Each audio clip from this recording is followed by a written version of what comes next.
สวัสดีครับพี่น้องมาเด้อกินข้าวน้องกันแกงเห็ดกับพี่น้องกับผัดแตงกัวใส่หมูครับตำบักแตงครับแซ่บๆน้องกันครับมื้อนี้ครับกินกันหลายคนอยู่ครับมากินลั่นครับแซ่บๆมีข้าวเหนียวนึ่งข้าวเหนียวแกงเห็ดตำบักแตง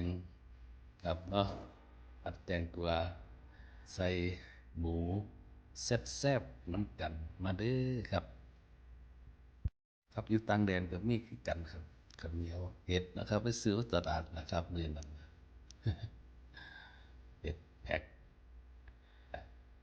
ไปร้านไทยก็ซื้อนำครับ